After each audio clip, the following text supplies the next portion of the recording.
y que no están ni a 30, 40 kilómetros de la ciudad de Mendoza. Son las llamadas, una vieja clasificación los llamaba de intrazonales, los suelos intrazonales, porque son suelos que no deberían por clima estar acá, ni por ninguno de los factores, pero algo pasa que se forman tanto un molisol de altura como esta intrazonalidad, que es este suelo negro, que ya les voy adelantando, que son suelos histosoles, En la clasificación son suelos oscuros de alto contenido de materia orgánica.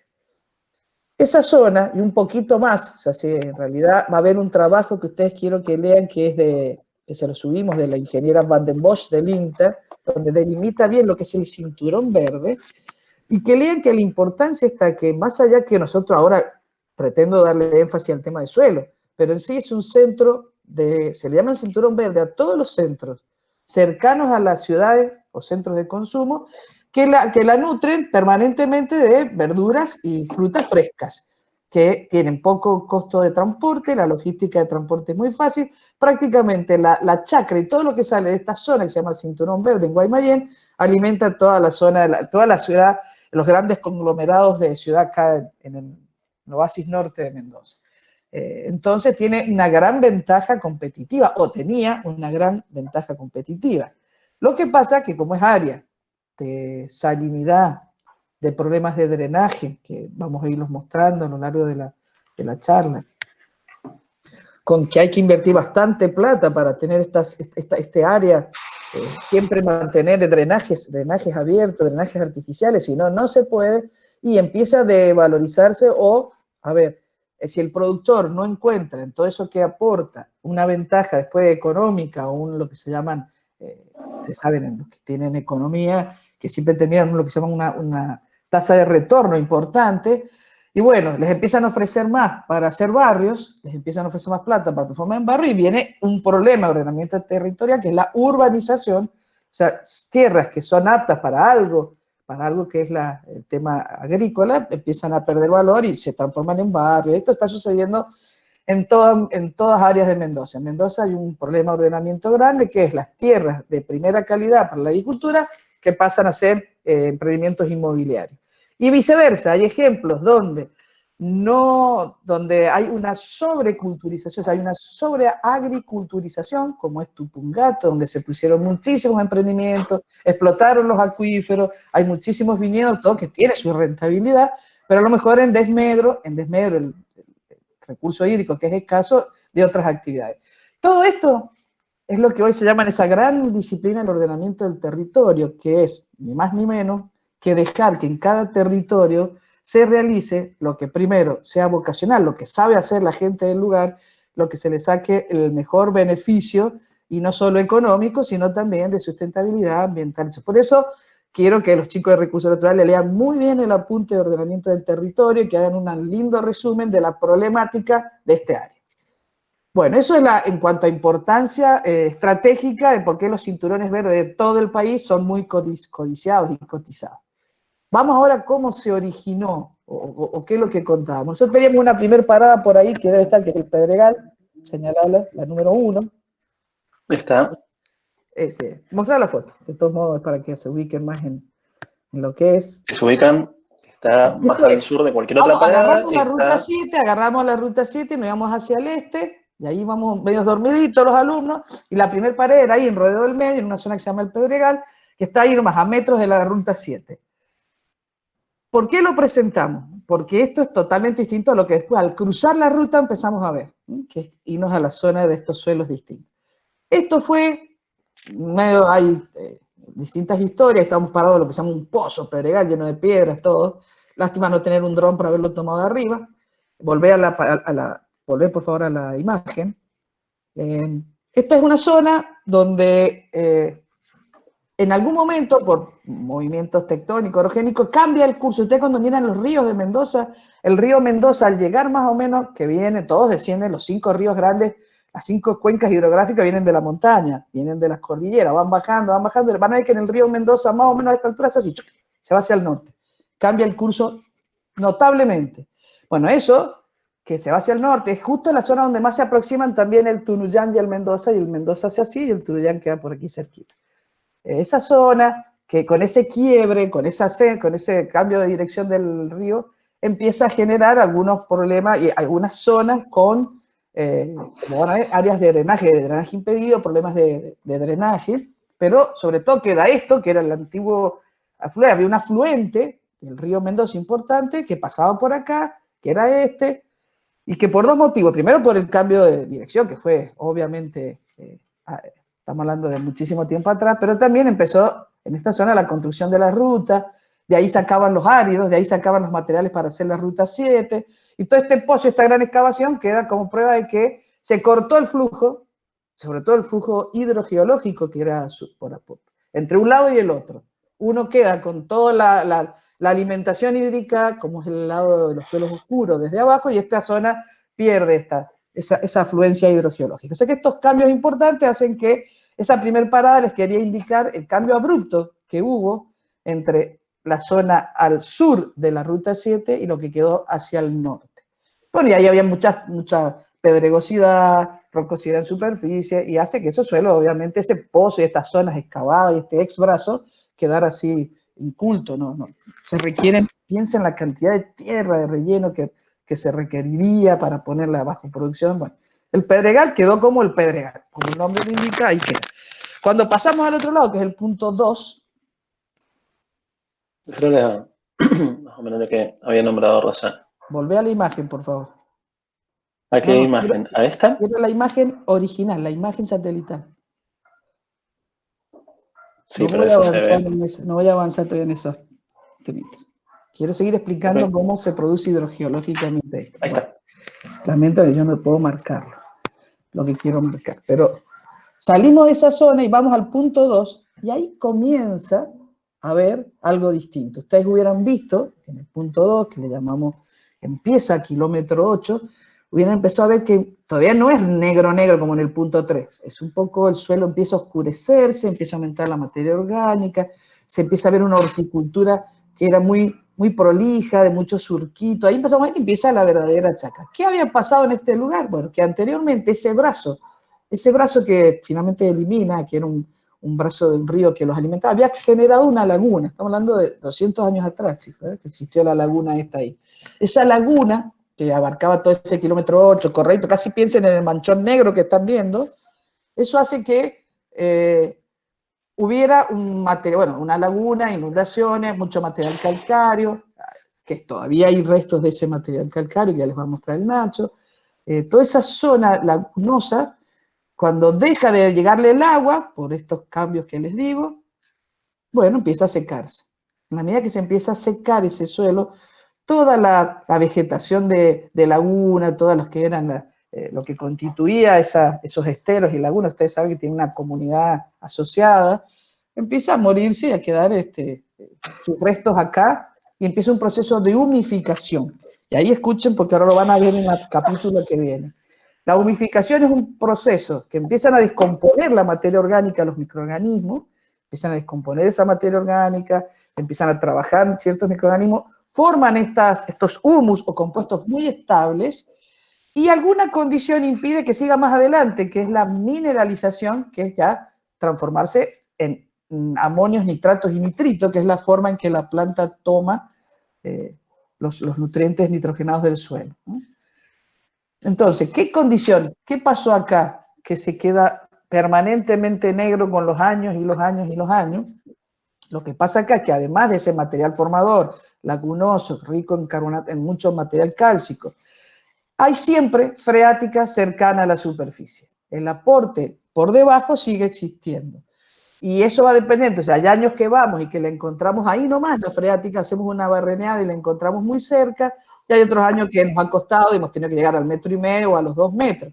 Porque ¿de qué depende eso que sube y que baja? Va a depender, obviamente, de la riqueza nibia o del descongelamiento que hay. Años ricos en nieve, años pobres, porque más o menos la cantidad de superficie cultivada es la misma. Otra cosa que hace bajar la freática en verano es que todos los cultivos están evapotranspirando. Pues nosotros vamos siempre en invierno, justamente porque es el semestre que cursamos, y además porque es la época, acuérdense, que hacen los lavados de suelo, y a eso es lo que hemos ido a ver muchas veces, lavados de suelo u obras de drenaje.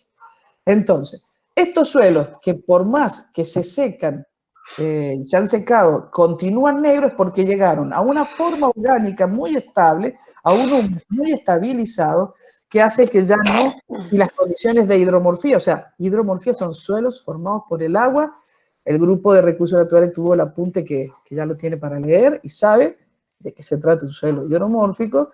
No va a evolucionar a lo que se ve a 20 kilómetros, que es un suelo más castaño o marrón. Se va a quedar con esa impronta y se está quedando, ya llevamos 200 años, mientras que haya este problema de zonas de drenaje o drenaje impedido. Toda esa zona negra, entonces, que es buena porque el material físicamente es muy fofo, es muy buena estructura, está bien, tiene el problema serio productivo que es el área salina, porque al haber abajo un hidroapoyo, un impedimento, una arcilla que ya van a ver en foto, que le impide que ese agua salga, está siempre muy cerca de las raíces de los cultivos, lleva las sales en superficie, o sea que este grupo de personas que viven de esta chacra y de esta cinturón verde, su gran desafío es siempre el riego, la desalinización y el drenaje. El drenaje zonal sabe estar muy malo, muy impedido, y entonces es un esfuerzo muy grande sacarse el agua de cada uno encima de estos cuarteles, pero va a parar a un colector que no está bien y es difícil evacuar. Entonces siempre está con altísimas humedades y con freática y con problemas de salinidad, pero tienen esa ventaja, la cercanía a los centros del poblado, una linda física del suelo arriba, los primeros 60, 80 centímetros son buenos. Y ahí vamos a 3 lugares, a la finca 3, a la finca 4. La finca 3 ya la van a ver, es una finca típica de suelo negro, y vamos a hablar algo cuando llegue el momento de qué se hace en esa finca. La finca 4, ese punto 4 nos paramos para que vean la tosca que quedó, que es esa formación de carbonato de calcio. Y acá quiero hacer una distinción que creo que no les dije en la teoría. Acuérdense que cuando ese calcipán, que es la tosca, superaba el 50%, se formaba una gran capa calichosa, como le dicen en el campo, de tosca. Pero también existe otra formación de altos contenidos, pero de sulfato de calcio. Cuando el sulfato de calcio es lo que predomina y tenemos 40, 50%, también se forma una capa dura, calichosa.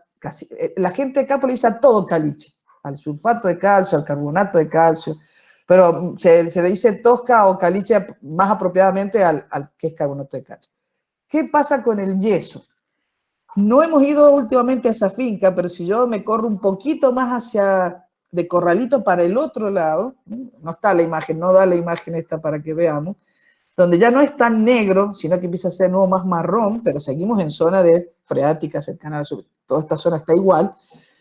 Va a pasar que hay ciertas fincas que de golpe el agua se les van a decir así, y miren, ingeniera, vamos caminando y de golpe el agua ¡fua!, se nos escapa, se nos va por algún lado, se nos mete como en un pozo, te dice. A esos pozos se le llaman resumideros. Para que se forme ese resumidero, digo, porque lo van a escuchar mucho, me había olvidado decirles este detallito de qué es un resumidero.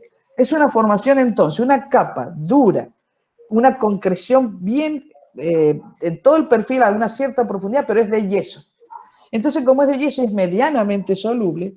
Con los sucesivos ciclos y con el riego, y mientras más riega, se va disolviendo.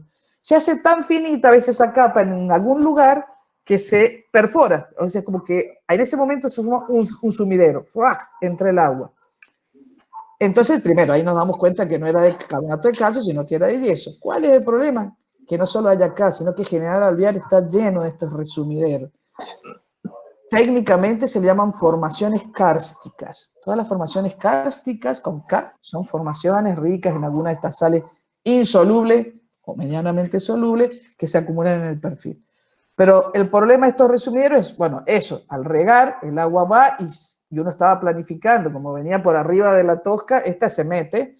Y otro que hemos escuchado y que siempre se cuenta, que se les caen los aperos y las ruedas del tractor, porque no saben en qué momento se ablanda el suelo. Ellos van arriba con su maquinaria y de golpe se inclinan y se les mete una cubierta y se les meten los tractores, todo porque a veces el área que se disuelve es bastante grande. Bueno, a eso se le llaman resumideros, que están un poquito más en los suelos más negros, más al lado de Corralito, más para el otro lado, la Primavera, que no hemos llegado a ver acá. La Primavera, Corralito, kilómetro 8, Fray Luis Beltrán, es toda la zona que podemos llamar con problemas de freática y de salinidad o el área salina. Y así llegábamos, entonces pues salíamos de esta zona de la tosca, del carbonato de calcio y de la ex laguna y de los suelos negros, y nos íbamos al punto 5, donde ya seguíamos con problemas de salinidad, pero fíjense que ya el suelo es normal, es el suelo más típico nuestro. Y ahí vamos a ver una finca muy linda de hortícola, donde es alumno nuestro, la persona que, la finca Gámez, porque podíamos ver muy bien lo que es fuera de la propiedad, con las comunidades halófitas y con lo que es lo normal de esa zona, lo natural en Mendoza, y lo que es la finca, muy prolijita llevada y todo lo que hacen. Lo mismo, siempre sacábamos muestras y se van a ver enseguida los datos y encontramos todavía algunos problemas en esa finca de salinidad. Para terminar finalmente en el punto 6, que era ya a la tarde, llegamos ahí, 3 de la tarde, donde empezamos a estudiar toda la linda finca que tienen allá en Finca Beltrán, que también hasta turísticamente es muy interesante porque se pueden ver, los llevan para que vean el antes y el después, el esfuerzo del hombre para tener esos viñedos contra la naturaleza, que hay un mirador que ustedes hubieran visto lo que es las halófitas, las comunidades salinas y todo eso. Zucari estábamos mucho, y bueno, y terminaban con lo que más les gustaba a los alumnos, que era con el brindis y un almuerzo que nos preparaban, cosas ricas, empanaditas y cosas ahí. Cerrábamos Zucari y ya volvíamos. Ese recorrido antes se iba a la valle, hoy ya no es posible, con estos 6 puntos ya se nos hacían las 6, 7 de la tarde casi siempre, y es lo que lamentablemente nos perdimos estos 2 años de realizar. Y vamos a tratar ahora entonces, conocido este tema general, creo que el primer día de clase les expliqué por qué se formaban las freáticas. ¿Se acuerdan qué era el área de surgencia antes de pasar a los datos? ¿A qué le llamé área de surgencia? A ver si hablan ustedes un poquito. ¿A qué se le llama hidrológicamente área de surgencia? Puede ser cuando sube la freática a la superficie. Sí, y un poquito más. A ver, que voy a tener que volver a hacer el dibujito.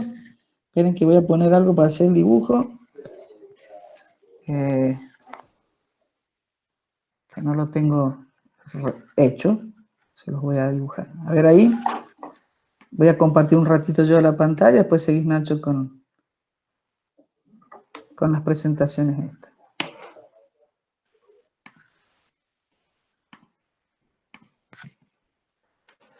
Bueno, se supone que ahí estaría el pizarrón en blanco, ¿está? Sí, se ve. Bueno, yo le he dicho más o menos esto. La cordillera que iba descendiendo. Vamos a hacer algo así. Y les dije que los flujos de agua, bueno, hay alguna zona, en cierta zona de la bajada, donde el material es muy permeable, y el río que viene bajando, esto sucede lo mismo en los 5 ríos de la provincia, pero acá forma esta área muy particular, hay un material muy permeable que permite que en algún lugar se infiltre sedimentita o algún material muy importante abajo que permite que el agua del río que venía descendiendo por acá, en alguna parte sigue, pero una gran parte empiezan a originarse los flujos subsuperficiales, incluso los más profundos.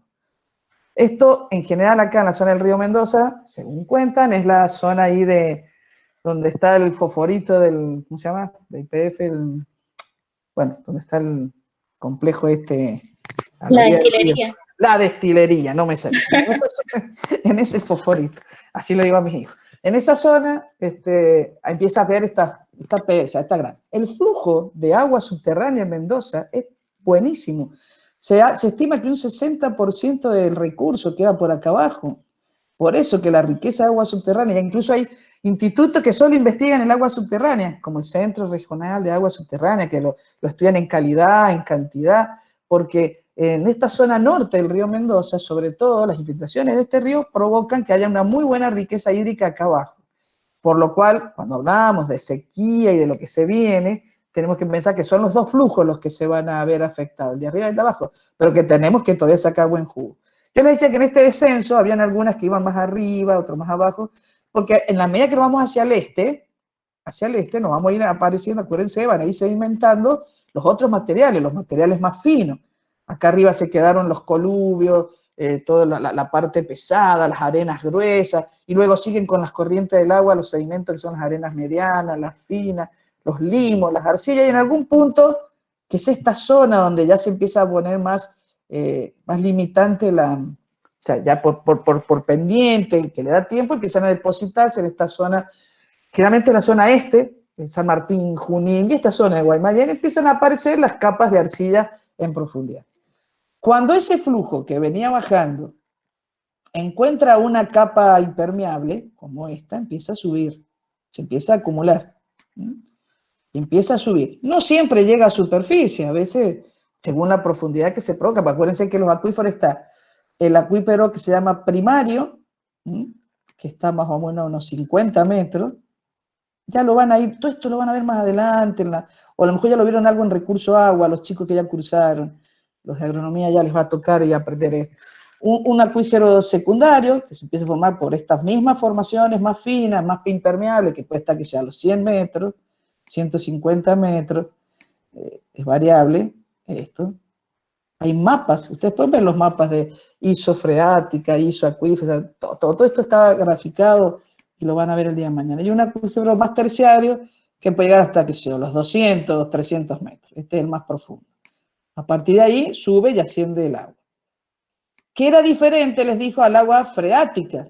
El agua freática es agua que también se acumula, pero está mucho más arriba, y la diferencia que ahora les voy a explicar es que esta está sin presión, o sea, a presión atmosférica se llama, está la presión atmosférica, mientras que cualquiera de las de abajo pueden llegar a estar confinadas y formar y tener una verdadera presión de acuífero que se produce porque si yo se mete acá entre estos dos, si se mete entre estos dos estratos, fíjense en esta zona, tiene un techo y un piso de arcilla. Entonces todos los flujos de agua que pasen por ahí se empiezan como a adquirir presión, se están apretando, porque tienen un techo y un piso de arcilla. Si yo pincho eso, si yo pincho y atravieso ese acuífero, van a saltar, obviamente intenta subir el agua y liberarse por la presión. A veces, ese área, a veces no sube, ¿y qué tenemos que poner? ¿Qué ponemos? Si queremos sacar de los acuíferos el agua, pues bombear, ponemos bombas. Y los pozos que se hacen, las bombas que lo bombean. Pero en ciertas áreas, por ejemplo acá justo, venía la presión, y de golpe acá arriba se encuentra, acá hay un espacio donde se libera solo, no hizo falta pinchar porque encuentra una discontinuidad. Sube el agua sola, ¿hasta cuándo? ¿Qué sé yo? La altura de agua que puede subir hay que hacer un plano imaginario desde donde la carga de los acuíferos, y lo máximo que puede subir es más o menos donde se empiezan a producir estas cosas. Esta área, cuando es natural, cuando sale sola por presión y sale afuera porque venía presionada y se libera, se llaman áreas de surgencia.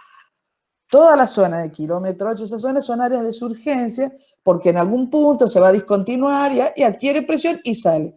Con la ventaja que esta agua viene de mucho más abajo, es mucho más buena su calidad, o lo era, es más pura, más natural, y ellos lo ocupan directamente, ocupan el agua, lo que hacen nada más es poner acá arriba un caño, lo entuban, y hemos visto nosotros una estructura así, o sea, algo que los guía, y hemos ido a sacar muestras de esas especies de intubaciones superficiales, nomás que es como para guiarla, y con eso riegan. Gracias a Dios tienen esta posibilidad del agua surgente, de buena calidad, para hacer incluso los lavados de suelo. O sea, eso se llama, esa es un área natural de surgencia, producto de esto que les acabo de decir. Ahora volvamos a la presentación, para que veamos las situaciones a lo largo de este circuito que hicimos. Ahí Nacho empezó a presentar las paradas que hacíamos, y bueno, van a describir algunas de las... tenemos una descripción y unas determinaciones para que ustedes nos digan qué opinan de los resultados de los análisis que nos iban dando. Bueno, y como les nombraba Rosana, la primera parada que hacemos es el Pedregal, que era la foto que ya habíamos visto. Ahora está esa depresión porque, bueno, se sacó todo ese material en parte para construir la ruta. Por lo tanto, ya los cantos rodados, o de ahí del nombre mismo del lugar, que era el Pedregal, que estaba lleno de cantos rodados, de piedras, o sea, no hay mucho. Y bueno, eso es un antiguo lecho del río Mendoza, o sea, no llega ahí. Y es por ese cambio de pendiente, ese quiebre de pendiente, que de esa zona, del lado sur del acceso este, se ve toda la acumulación de los cantos rodados que llegaron por efecto aluvional y fluvial, y después del lado norte del acceso oeste, ahí sí se encuentra toda esta planicie de inundación que está en parte del kilómetro 8 y esa transición que vamos a ver ahora en la próxima foto. Ahí lo que veíamos en la estación 2 es justamente apenas cruzamos el acceso oeste hacia el norte, vemos cómo van cambiando las características de los suelos. Digamos, no alcanzan a ser esos suelos negros que vamos a ver en el punto siguiente, que son esos típicos histosoles, que son suelos intrasonales, no corresponden a los entisoles, o muy poquitos arisoles que hay en nuestros suelos, en nuestra provincia.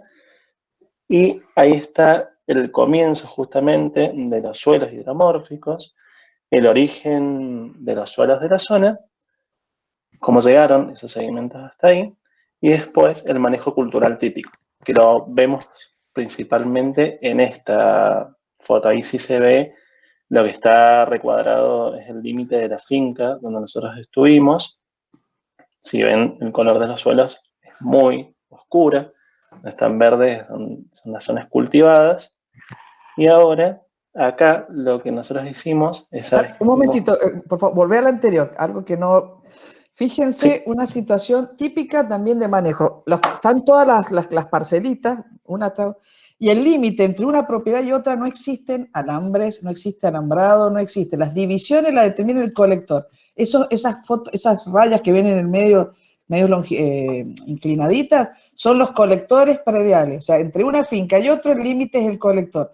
Por eso, el agua que recibe uno le llega al otro también, o sea, todo está encadenado, pero ese límite es lo único que ellos saben, que de aquí para allá es otra finca. Nosotros nos ha pasado de cruzar el límite y de golpe estar en otro lado, que no era la finca que habíamos ido nosotros, ¿no? O sea, acá no hay verdaderos límites, sino los límites los determinan los colectores prediales, que ya son comunes, y esos colectores comunes, tanto como el que está al sur, que es el colector general, es el que deben cuidar entre todos, no se puede dejar, digamos, tapados con yuyo ni nada de eso.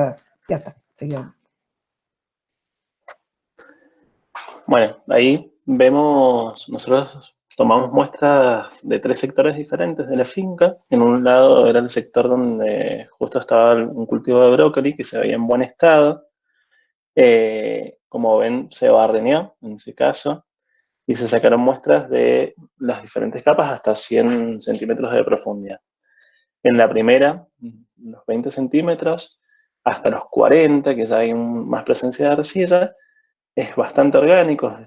Son suelos que presentan mucha materia orgánica, ese humus estabilizado, ese color negro, con alta relación de carbono-nitrógeno.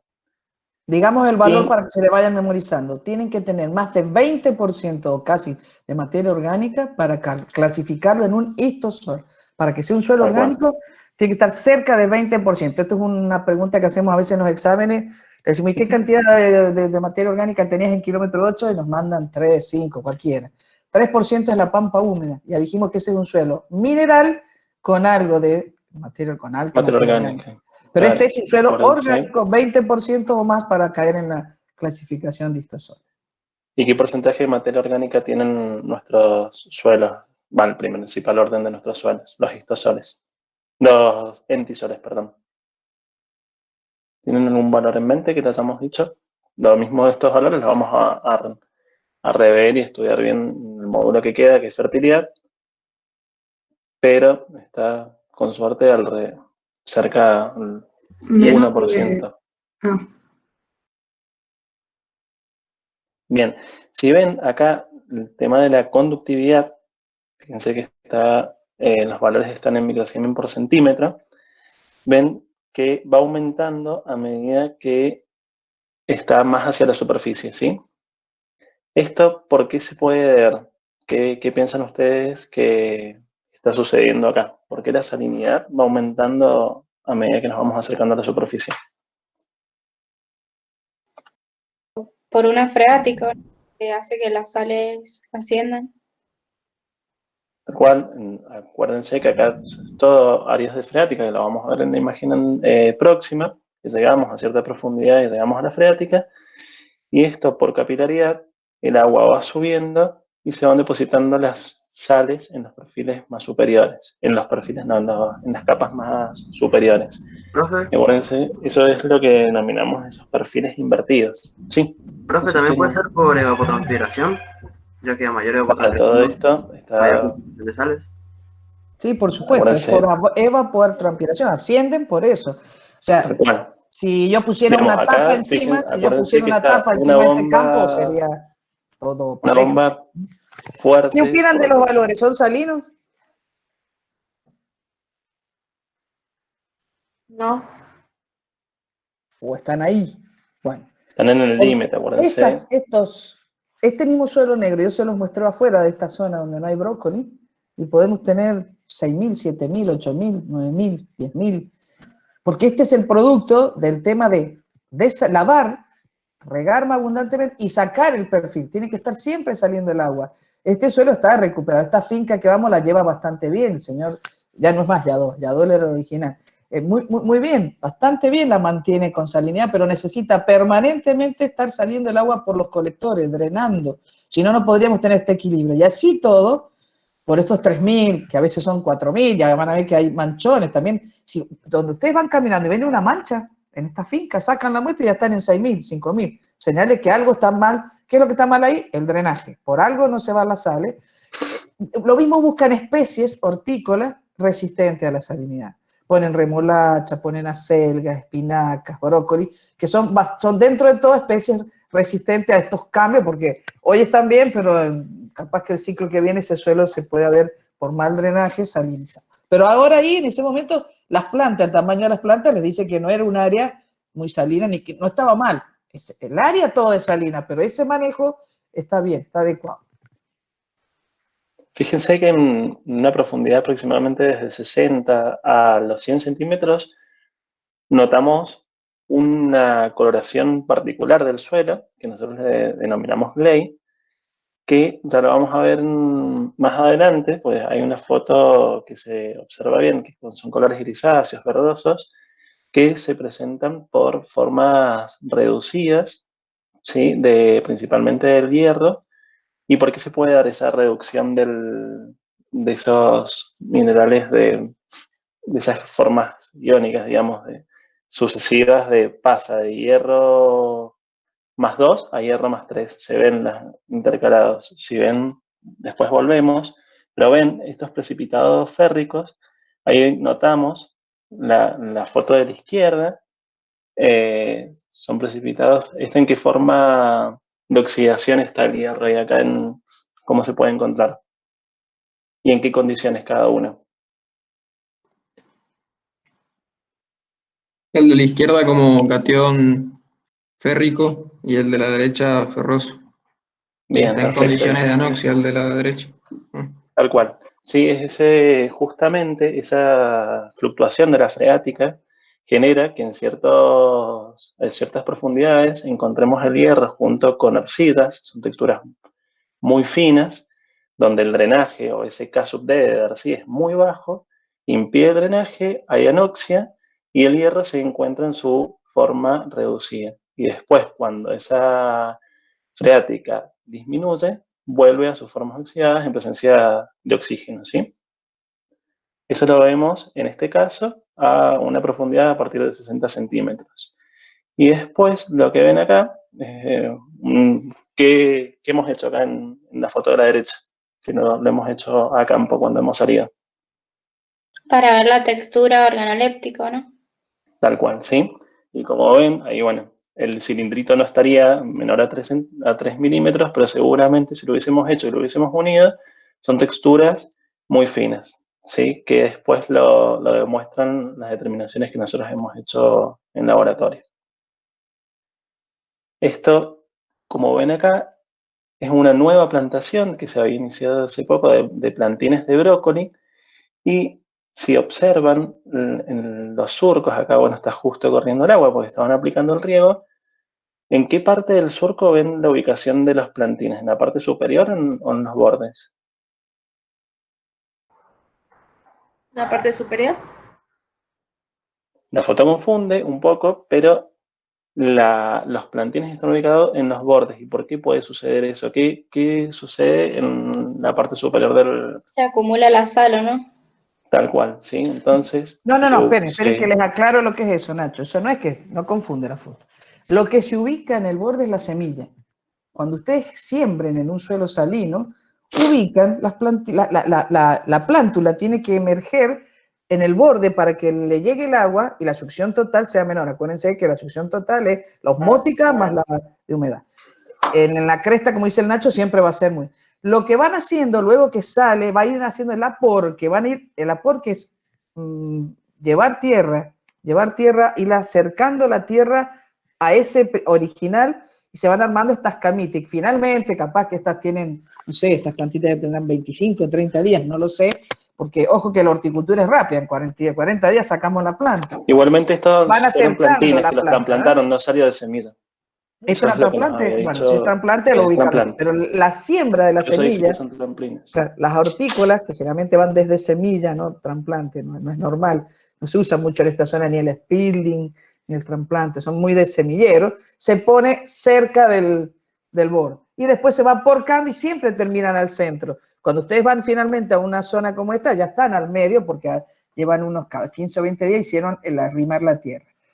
Estas no tenemos la foto del dron, pero capaz que si la viéramos de arriba, Nacho, por eso vamos y mandamos un grupo a la zona de manchones y un grupo a la zona que no, porque capaz que ese manchón fue la misma cama, pero un poquito más alta. Y si es más alta, le llegó menos el agua y ahí hubo una falla. Entonces, esas fallas son los microrelieves, las irregularidades del terreno y justo poner la planta donde no se debe. Ahora, es difícil que cuando sea trasplante lo puedan poner en una orilla, pues cómo hacemos para enderezar y llevarla al centro, ¿eh? Pero bueno, eso acá no se ve bien, pero los manchones se ven muy lindos cuando uno va caminando y decís, seguro, vayan allá, saquen una muestra porque ahí donde no hay planta puede haber un problema de ascenso o más salinidad por microrelieve.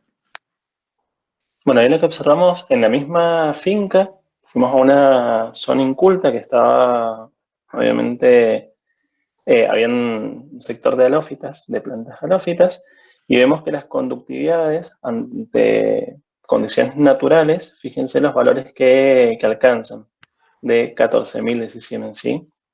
Decisimen por centímetros. Son mucho más elevadas, también se produce esto, el ascenso de las sales, por el efecto de la evapotranspiración, pero al no tener un manejo artificial por el hombre de drenaje y de lavado de sales, se llegan a acumular hasta esas concentraciones. Y también ahí en el barreno se ve la presencia de Iglay. Eso es lo que habíamos visto anteriormente, y eso era una zona también de brócoli, pero en condiciones más desfavorables de salinidad. Y como ven acá, los valores son más altos. Y a los 140 centímetros ya llegamos a la freática. Eso fue una imagen del pozo, ¿sí? De agua con el cual manejan el riego, y vemos las distintas conductividades del agua, tanto del agua de riego, del colector este, y si nos ubicamos era dentro de la zona, y después del desagüe, que es el colector que se va acumulando todo el agua que se ocupa para riego, también aumenta la salinidad. Ese no es Sí. un pozo de riego, ese es el agua surgente que les contaba, es agua que trae presión normal, no es presión artesiana, no es la que se llama la presión esa de acuífero. Sale sola, entra, la entuban, la van canalizando y ahí la usan. Ese que hoy es 1,7, normalmente nunca pasaba de 1,2, 1,1, 1,3, eran aguas bastante buenas. Esto también habla de un creciente aumento de ese agua que era de surgencia buena, y bueno, de un agua de 1,7 es raro tener menos que eso en toda la propiedad. La prueba, ¿por qué mandamos acá los colectores los chicos? Porque nosotros vemos que el agua que sale tiene que haber un balance. A ver, si estoy entrando agua a 1,7 de un suelo que tenía, no sé, 3.000, 3,2, 3,5, y está saliendo el agua ya con 3,2 por el desagüe, es que se llevó sale. Fue efectivo, se lo está llevando, pasa y se le está desaguando. Ese desagüe de 3,2 es el que recibe el productor de abajo y empieza con un agua, a veces, o recibe agua por abajo sin que él lo quiera, de mayor cantidad. Controlar los drenes, controlar el agua de ingreso nos permite hacer balance, un balance de cómo está y cuál es el colector que está cargando y cuál es el que está trabajando bien. Para eso hacemos estos muestreos con los grupos de los alumnos. Ahí si se ubican en el mapita inicial de la presentación, es donde nos detuvimos a ver esta formación de la Tosca, que era lo que explicó Rosana, el origen. Después, uno de los manejos que se hacía, al estar tan superficial, era muy difícil cultivar plantas, ¿sí? Porque cualquier tipo de cultivo se veía en condiciones muy favorables. Entonces, en un momento hasta se llegó a dinamitar y después se ocupaba, como se ve acá, en las paredes de los canales para darle una utilidad. Pero esto es una formación natural, que pareciera cemento, que es esa tosca de carbonato de calcio, yeso, se va formando, ¿sí?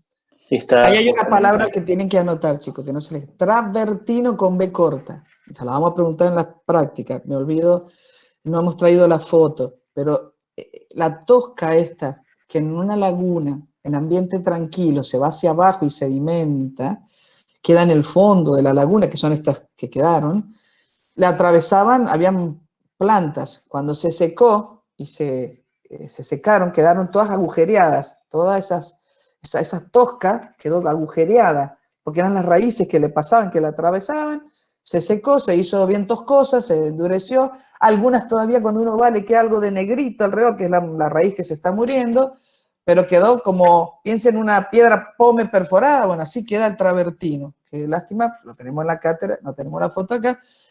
Entonces, a un carbonato de calcio agujereado con restos por origen orgánico, o sea, hubieron raíces que lo atravesaron, se les llama travertino, es muy poroso. Es algo que sale de esta zona y a veces van caminando, y ustedes la pueden ver en estas perchas, en estos aperchamientos que hacen, encuentran esos travertinos, que es carbonato de calcio, lleno de agujeritos, perforaciones de ex raíces, ¿sí? Para que se acuerden que era el travertino. Profe, ¿cómo dijo que se llamaba esa capa de, ay, no sé si era azufre o algo así parecido, que se encontraba también acá? Que no era caliche, sino era otro No, con nombre. sulfato de calcio. Con sulfato de calcio. No, azufre sacarlo. Con sulfato No, de perdón. calcio. Sí. La capa le dicen caliche, pero nosotros le vamos a decir, en vez de decir calcipan, cuando es yeso se le dicen a veces duripan, no sé, porque es menos duro, eso los técnicos, pero nosotros le vamos a decir formación kárstica en general, con K, kárstica, a cualquier especie de acumulación de sales solubles e insolubles en un perfil y que pueden llegar a, en algunos casos, parcialmente disolverse, que son durísimas, más del 50%, y forman los llamados calcipanes, duripanes, toscas, tosquillas. Tosquilla, la palabra tosquilla es porque es más chiquita, porque son pequeñas capas. Cuando ya empiezan a formarse capas de 50, fíjense si ahí se logra ver en la foto, se ven, eran de 50, 60 centímetros originalmente esas acumulaciones. En ambiente tranquilo, pasan estas cosas de estos depósitos bien abajo, muy endurecidos.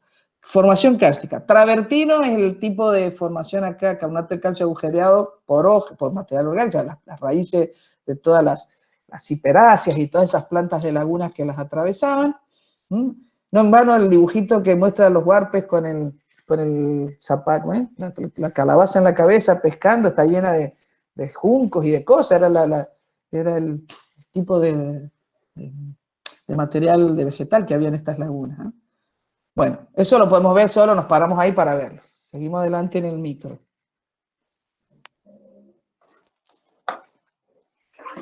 Antes de llegar a la finca de Gámez, vemos que muy cerca de ahí, digamos, es para hacer esa, digamos, diferenciar esos dos terrenos por distancia, están muy cerca, nada más que uno está el manejo de las personas para poder cultivarlo y otros miren las conductividades que llegamos a tomar en las muestras que nos llevamos, ¿sí? De 12, 14, 17 decimen por metro, ¿sí?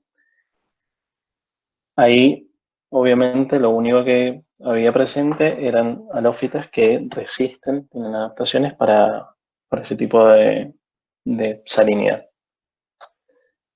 Ese es el grupo con el que Pero otra cosa a viajamos, notar es que el suelo ya cambió, ya no es más el histosol. tal Estamos cual. Si ven entrando, el a partir color, que salimos de esa ruta, esta calle, empezamos a llegar al kilómetro 11, que ya se llama 11, no 8. Y empezamos a entrar a la primavera, y empezamos a entrar, ya está, nos salimos de lo que era el borde de la laguna, y estamos en suelo arcilloso, más típicos en Tisolis nuestro, pero con el problema de la freática cercana y de la salinidad. Sigue Si siendo ven en área salina, superficie pero ya también. no era la zona de la laguna. Estamos yendo de kilómetro Ah, 11 para el lado que estamos yendo ya para el lado de Rodeo de Fray Luis Beltrán y esa zona. si ven acá en superficie también se denota la presencia de fluorescencia salina, ¿sí? De color blanquecino. Después ahora sí ya entramos a la propiedad de Games, que tenía varios cultivos. Uno de ellos era tomate bajo tela y se tomaron muestras tanto en el surco como en el bordo, y las conductividades están elevadas, ¿sí? Nosotros, bueno, ya fuimos cuando la planta estaba entregándose, ya estaba secándose, pero hay acumulación de sales y seguramente eso ha perjudicado lo que era la producción, como hemos visto anteriormente, cómo afecta la salinidad ante la producción. Y después, Sacamos sí, bordos, siempre les vamos a recomendar. Fuimos 2 o 3 años a Games. Los bordos en zonas de área salina no deben ser muy grandes, no deben ser muy altos, porque seguro van a ser la parte más salina y hay raíces ahí. Hay raíces que se meten, sobre todo, por ejemplo, en vid se mete la raíz ahí en el bordo. Entonces, eviten las formaciones en suelos de área salina, tener bordos muy grandes, muy altos, que se acumulen. Y siempre los muestreamos por separado. Es una regla de muestreo. Nos traemos el bordo para ver, en este caso, no está más salinizado que el centro del interfilar, es de 20 centímetros, pero hay otras situaciones que los hacen más grandes, más anchos, y sí hay acumulación. Entonces, siempre traten de, cuando vean un cultivo con bordo, bueno, saquen en una bolsita separado el bordo y en otro el área. Pero sí, obviamente, la finca, por mejor manejo, esta zona no está tan bien porque es una planta de tomate con 5.500, 4.000, no pueden tener la misma rendimiento que otra. Pues es lo de la situación que tienen, ¿eh? Ahora les vamos a mostrar cómo salen al lado, afuera de la finca, la cantidad de sales que tienen que sacar. bueno, eso es en la misma propiedad, también en una zona donde ya el cultivo de zapallo solamente quedaban unas hojas, y en unos zapatos también las conductividades son muy elevadas. Si se fijan tanto en la cama como en el surco, y ahí sí se cumple lo que dice Rosana, que los bordes o las camas tienen mayor conductividad, ¿sí? Por este ascenso que se produce. Después, acá era una parcela que estaban justamente armando para hacer un lavado. Solo sacamos muestras antes de que se realizara, en la parte de la cabecera, que es por donde ingresa el agua, y después en el centro de la misma. Las texturas son franco-arenosas, por volumen de sedimentación, y las conductividades también están cerca del límite de considerarlo salino. Seguramente lo bueno hubiese sido tener también el valor después del lavado para ver cómo disminuía esta conductividad, ¿sí? ¿Qué otra cosa puedes decir de la textura de esta zona? ¿Qué vieron qué texturas tenían las otras filminas con respecto a esta? Arcilloso. Como ven, son zonas de alta heterogeneidad en la profundidad, no solo en el espacio, sino en el perfil. Tenemos perfiles como este, más franco-arenoso y franco, y por eso lavar les resulta más fácil, pero tenemos franco-limoso, franco-arcilloso, muy estratificado en la zona del tomate, así que piensen también que las manchas o las cuarteles, esto no es una mancha, son una finca enorme. Hay cuarteles más fáciles de lavar o mejor porque son más arenosos. Y al lado tienen el otro franco arcilloso, franco limoso. Esta heterogeneidad es típica de los suelos, de la zona nuestra. Y después justo el cuartel que estaba enfrente, había una plantación de espinacas y notamos un manchón, una falla, y tomamos una muestra para traérnosla y analizar la conductividad, y fíjense, por más que la espinaca es una especie que resiste la salinidad, ya estos valores no crece evidentemente. Y después también había una zona donde había costra, una formación bastante marcada de fluorescencia de sales, de precipitación, y nos trajimos también una muestra, y los valores de conductividad también son elevados. Y después, por último, era la finca que nombraba Rosana, la finca Beltrán, familia Zucardi, que ellos lo que hacen en un área bastante grande es todos los subproductos de la bodega, de orujo principalmente, y todo lo que sacan de las piletas y la producción del vino, lo compostan y hacen también humos de lombriz. Esa finca es todo de manejo orgánico. Entonces fuimos a ver ese manejo especial para producir, bueno, después ustedes saben que tiene un valor agregado bastante importante en los productos que son de origen orgánico. Una de las paradas también que se hicieron, o observaciones, es este tratamiento de fluentes provenientes de la bodega, donde se tomaron muestras y se midió en el mismo lugar el pH, donde, fíjense, el pH en el ingreso de la pileta, súper básico, y después, ante tratamientos y correcciones que se le hace con el agregado de ácidos y bases, se llevan a valores de pH más aptos para después utilizar esta agua en el riego. Lo mismo con la conductividad, se va diluyendo esos fluentes con el agregado de agua para que podamos después, para que lo puedan ellos utilizar en el riego. Y ahora sí son en diferentes... Antes que pasemos a la parte agrícola, sí, para un poquito más para los chicos de recursos. A ver, ¿qué saben ustedes qué es un efluente? ¿Saben lo que llamamos efluente en Mendoza? Dentro de todos los recursos hídricos disponibles. ¿Qué es un efluente? Porque lo vamos a nombrar, porque es la primera vez que lo escuchan, después van a ir profundizando estos temas en la carrera. Yo los paro porque a veces esto es como cuando empezamos nosotros y hablamos de pedón, no saben lo que es un pedón, y hablamos de arcilla, no saben lo que es una arcilla. Los efluentes son, como dicen, algo que sale de algo, fluye, sale, son todos los vertidos de las industrias, las fábricas, los residuos urbanos, todo lo que son como los desechos de una industria, de una comunidad, de una ciudad, son los efluentes que salen, que sobran. Esos pueden ser sólidos o líquidos, ¿sí? Los efluentes sólidos son más típicos unidos a la torta de oleaginosa que quedó después de la fabricación del aceite, que es algo sólido, a los barros cloacales secos, digeridos, que se usan como fertilizantes. Esos son sólidos. Puede ser en otras partes del país el resto de una cosecha o en una cría de chancho, juntar toda la cama con caca, todo y armar un sólido. Bueno, esos son efluentes sólidos.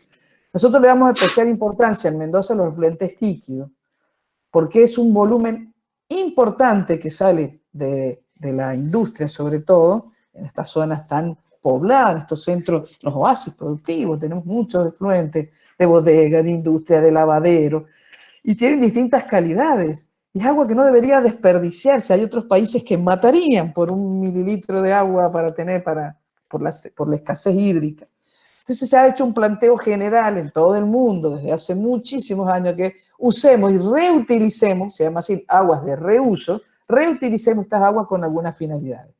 A veces puede ser el riego, que es la principal uso que se le dan a estos efluentes o que se trata de dar. A veces es desalinizarlos y tratarlos tanto que hasta puede llegar a ser en ciertos países como consumo humano, pero tienen que tener muchísimos tratamientos y depende del origen. Obviamente no vamos a hacer para consumo, no vamos a intentar recuperar un efluente líquido de los residuos domésticos, del agua de lavado, de la batea, de las duchas y de las cloacas. Bueno, eso no, eso tienen, las municipalidades nos llaman y te dicen, ¿cómo usamos esto para la agricultura? Entonces una finalidad muy importante es la reutilización. Si la propiedad no tiene esta planta como la que tiene acá, como la que están viendo y la tienen mucho, ¿qué les queda? ¿Qué harían con el agua de lavado de las vasijas, con el agua de lavado, con el agua de tirarlas a los cauces, tirarlas a las acequias? Pueden hacerlo, siempre y cuando cumplan ciertas condiciones en un análisis físico, químico y microbiológico. Sí, por ejemplo, es un lavadero de zanahoria, que simplemente pasa y lo que lleva es un lavadero de hortalizas, no está tan cargado de materias orgánicas ni de olores, nada, capaz que lo pueden mandar. Eso se llaman permisos de vertido y tienen que ir al Departamento General de Irrigación y sacar un permiso que les dice, sí, yo tengo las condiciones para hacer este vertido y tirarlo al cauce público. Si no llega a cumplir esas condiciones mínimas y lo tiran, son multados. Y las multas son muy grandes. Y Y si te pesca, a veces lo hacen de noche, no crean que estas cosas... Para eso hay una institución que se llama la Policía del Agua, que depende del Departamento General de Irrigación, que no dan abasto y tienen inspectores y salen a tomar muestras de si alguien hizo un vuelco al cauce público indebido. Como superan, son millones y millones de litros, en algunas empresas hacen esto. Bueno, si lo tratás dentro de tu propiedad, y eso es plática, y la sacás con ciertas características, la podés usar para el riego.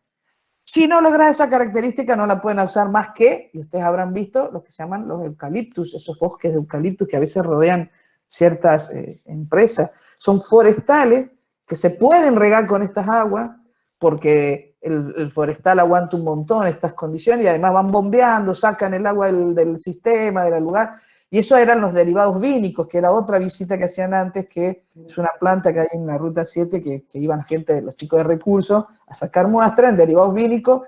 Es una fábrica de obtención de bitartrato de potasio, es para, agarran todas las tortas que quedan en las vasijas, vinagre y todo, y se las llevan, y de ahí sacan y rescatan bitartrato de potasio, y les quedan muchos fluentes, muchos residuos. Bueno, los pueden usar en sus propios eucaliptetum, ahí lo pueden tirar. En el caso de esto, bueno, como ven, entonces es una cuestión ingenieril, de diseño de las plantas. Hay muchas especialidades que saben esto, los ingenieros ambientales, los ingenieros industriales, todos deberían saber muy bien esto. Y ustedes, los ingenieros en recursos naturales, me parece que están llamados mucho a controlar que sea eficiente esta reutilización y ver dónde ponemos los efluentes. No es fácil. ¿Dónde ponemos los efluentes? ¿Cómo lo manejamos a la salida de una fábrica y de un área? Piensen ahora, pongan una foto de arriba. Van a parar a veces a los arroyos muchísimas de estas efluentes. Bueno, hay controles que deben ser, hay oficiales, pero también hay muchos consultorías y consultorías ambientales, que es lo que está muy, y que hacen planes de manejo de efluentes. Muchos egresados que han pasado por la cátedra, colegas nuestros, hoy trabajan haciendo saneamiento, estudios y proyectos de cómo manejar estos efluentes. La idea de llevarlos a cabo a derivados bénicos es que vean por primera vez la magnitud de la cantidad de litros que salen y la reutilización, en este caso lo usan en la misma finca y es fenómeno. Ahí cierra el paquetito. Ahora sí, habiendo hablado algo de efluente, vamos a seguir adentro de la finca.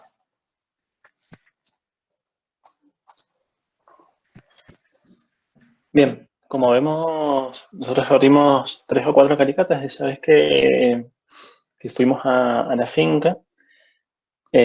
Como vemos en este caso, bueno, la calicata estaba en el cuartel 40, variedad ancelotas, y saben, es una variedad particular que se ocupa como tintorera. No solamente el ollejo del grano de uva, sino también toda su pulpa tiene color, por eso después se ocupa y es bastante codiciada en el ambiente enológico. Y en el interfilar vamos a ver las 3 calicatas que tenemos presencia de centeno. Eso es bastante importante en el manejo que realizan en esta finca por el problema de infiltración y de secado del perfil. Son principalmente texturas más finas, intermedias. Bueno, ven ahora los valores de conductividad, están justamente controlados, pues es un manejo especial, y vemos que están dentro de valores aceptables para lo que es el cultivo de la vid en este caso. También hicimos las reacciones de sexo y presencia de carbonatos con ácido clorhídrico, las dieron positivas. Después vemos también acá lo que cambia es la variedad, pero en el interfilar sigue habiendo centeno, y vemos la heterogeneidad textural que hay, característica, la primera capa más blanco-arenosa, después arenosa, y el final del perfil entre los 80 y 110 centímetros, una capa de textura más fina, franco-arcillosa, pero las conductividades están todas por debajo de los 4000 de Siemens, que nosotros es el límite que ponemos para ver si hay problemas o no de salinidad. Profe, Por último. una pregunta, en la foto anterior, ¿hay un moteado negro en la última capa o no ¿En sé esta? si hay como manchas más negras? Sí. No, más que nada acá es la humedad que había, parece que justamente era lo que decíamos, que lo que les nombraba anteriormente, también esta presencia de centeno en el interfilar, no solamente es para tener una cobertura vegetal con una posible incorporación, si es un abono verde, sino también lo ocupan para poder secar el perfil, ya que retienen bastante el agua. Y acá es humedad, básicamente, lo que se ve, De pero todos modos, no. sí es probable que haya eso que dicen, usted no sé si en pero la finca la venimos muestreando, como les digo, hace 70, y yo voy a esa finca ya hace 30 años. Sí hay motivo, porque como ellos tienen un compromiso muy serio en estar permanentemente drenando, o sea, no lo ven acá en aparte de usar esta física del suelo, es muy lindo cuando ustedes pueden hablar con ellos, con los colegas que, ese peladito que vieron en la foto es uno de los técnicos principales de la empresa que lleva la finca, Bernardo. Ustedes preguntan, bueno, mira, usamos las raícitas usamos todas las raíces y todo el sistema de intersiembra para estos perfiles pesados, pero aparte tienen por todos lados algunos drenajes, tienen drenaje permanente, están siempre sacando el agua. Son suelos pesados, arcillosos, lavan, usan requerimientos de lisivaciones altos, a veces en los perfiles más arcillosos y limosos puede que esas motas negras sean raíz que está medio muerta, o sea, están ahí al límite, tienen que cuando no tenían, yo estuve en la época que no usaban floras nativas enfrente, ni siembras de intersiembra, y ahí estaban más todavía asfixiadas. Han mejorado mucho la aireación, por lo que hemos visto en física del suelo, por mejorar la infiltración y todo, manejaron la física, y no solo de drenaje, no solo que entrar y saliera agua y salían. Ellos tienen un sistema de riego todo por caño que se llama Simalco, que solo lo tienen ellos, que no lo vamos a hablar hoy, pero bueno, sí puede haber en muchas situaciones donde el perfil es arcilloso, ver motitas negras que son raícitas muertas, que a veces no se ven reflejadas arriba y otras veces a ustedes dicen, está más arcillosa, acá hay más agua, acá pasó algo en el año que hay más raícitas muertas. No sé si es esa, pues está lejos, pero está. Vamos a otro cuartel. Ese cuartel que el segundo que mostraste, Nacho, nos lo hicieron abrir porque ellos nos van guiando. Es el mismo cuartel, fíjense, al norte, y miren las conductividades, y ahora el mismo cuartel, se vengan a ver la otra punta, y nos abren una calicata en la otra punta, que va a ser la próxima foto, supongo. Esta. Al sur, y porque ellos dicen, acá nos cuesta más, está más desvigorizado, no está más salino, pero sin embargo es durísimo, está franco arcilloso, se les seca, les cuesta ese perfil, y los rendimientos de las plantas arriba son más chiquitas. Y eso, bueno, siempre le concluimos un tema más textural, como hemos hablado en física de suelo, un problema más de ahí puede que haya, pero no es en sí sal, no era en ese año, no fue salinidad, es un problema más textural, falta de aire, más dureza, cuando se les seca las raíces les cuesta entrar, y todas esas conclusiones las hacíamos en el campo, o sea, ustedes veían esto, sacábamos la muestra, y antes de irnos, enfrente de los técnicos, hacíamos ahí mientras que comíamos, les hacíamos esta devolución y les contábamos, y por eso, por supuesto, por eso les gusta que vayamos a muestrear finca con ustedes, porque ustedes solitos podían concluir, sí, es muy arcilloso, eso era lo interesante, ¿eh? Ahora se los estamos contando. No sé si hubo más calicatas ese año. Sí, esa última. Ahora sí, esta es la última. Qué cantidad de estratificación, arcilloso, arenoso, franco, hay mucha estratificación, ¿eh? En esas parcelas. No es fácil de manejar la física. Yo siempre los felicito a los chicos de la empresa porque la manejan muy bien la física del suelo para llegar, piensen esto, afuera de esa finca las conductividades son de 10.000, 15.000 microsiemens por centímetro. Acá están todos en 2.000, 1.000, 3.000, bastante bien manejan la salinidad dentro de la propiedad. Ahora sí, esa era la última imagen. Les muestro algo más que no les mostramos en clase y es el momento de mostrárselos. Que es interesante tecnológicamente que lo conozcan antes de irse de la facu. Vamos, al menos de nuestra cátedra.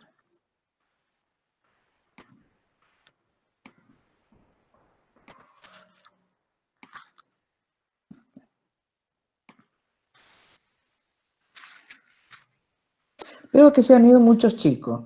Puede ser que haya gente de la comisión que se haya quedado, porque todo lo que estamos diciendo hoy sobre esta zona queremos que esté reflejada en la monografía. ¿Está claro? El informe de la monografía tiene que incluir lo que hoy estamos diciendo y espero que hayan tomado nota. Pues no lo vamos a volver a repetir.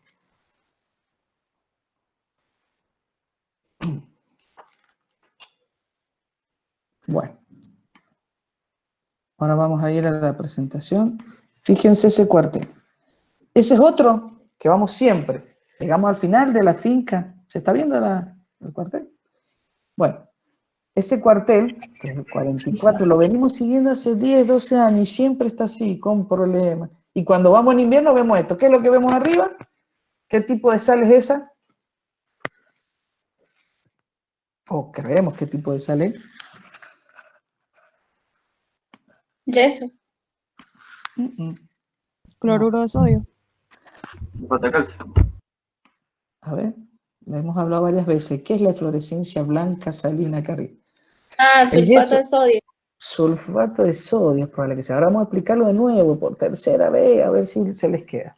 Si estamos yendo en invierno, que es la época que vamos con mucho frío, vamos en mayo, y vemos blanca acá arriba, la única sal que cambiaba su solubilidad, una de las pocas sales que cambia su solubilidad por la temperatura, por el frío, es el sulfato de sodio. Vamos a este mismo cuartel en verano y no vemos más esto. La sal está disuelta, está metida adentro porque en verano... ¿Hay solo sulfato de sodio? Y no, acá hay, seguro que hay muchas más sales, pero las otras están solubles dentro del perfil y no las vemos.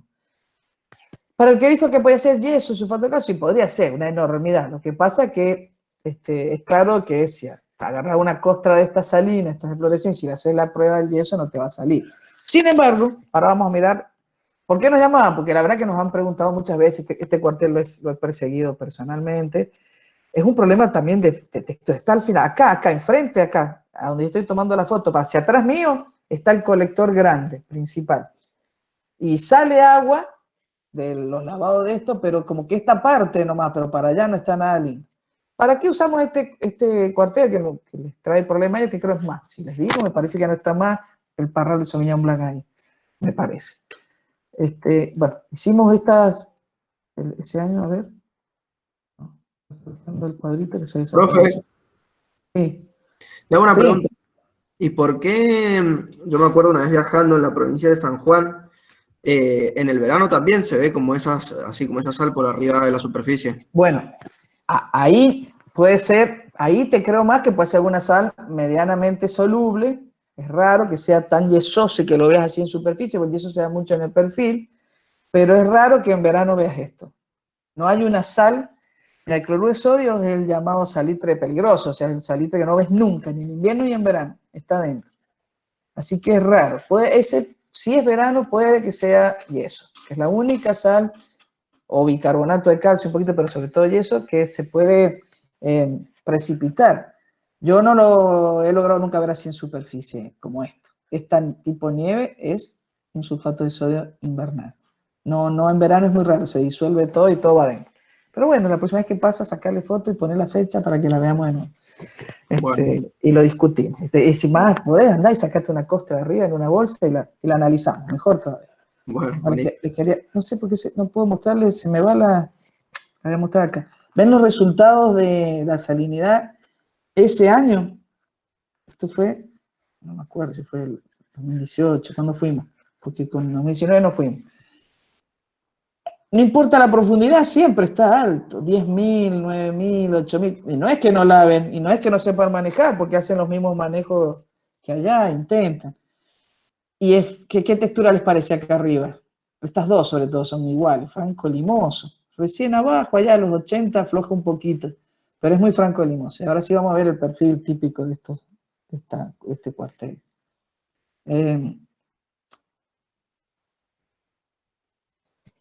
Hay dos fotos, pero sea como sea, esta es una aproximación de esto. Se ve muy cuarteado, cuando está seco acá arriba, se ve muy seco, cuarteado, típico de los más arcillosos. Y que acá sí, todo esto blanquito que están viendo, todo esto blanquito es yeso. Todo eso blanquito que viene es yeso precipitado en el perfil. La finca entera está saturada de yeso. Tienen aquí muchas precipitaciones.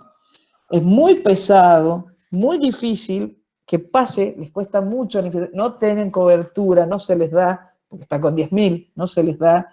Es un proceso muy lento de la física del suelo donde tenemos casi 80 centímetros de limoso, muy pesado. Y recién ahora, esto, vayamos a la hora que siempre le cuesta, es un problema de física del suelo que les impide recuperar ese metro en las condiciones que lo han podido hacer. Obviamente tienen que pasar a coberturas, empezar a bajar esto, porque se les va a dar nada con 11.000 allá arriba. Pero no es un cuartel fácil. Antes, la cátedra va hace 70 años, pero durante muchísimos años le echaban yeso a esta propiedad, ¿no? Antes que estos chicos jóvenes egresados nuestros entraran, los nuevos ya no le echaban yeso porque creían que esta falta de permeabilidad era debido a qué, para usted, ¿por qué le echaban yeso? ¿Creen ustedes? Pensaban que era sódico. Pensaban que era sódico. O sea, decían, estos son suelos. Y capaz que hacían el análisis y el RAS le das alto, ¿eh? Acá no hacemos RAS en el campo, no tenemos tiempo. Y capaz que era salino sódico, pero con la cantidad de yeso que tiene el perfil, no me hace falta hacer ningún análisis para saber, chicos, que es un potencialmente no sódico. Y que es un problema más textural. Es más, de tanto yeso que agregaban, se precipitaba. ¿Le hace mal?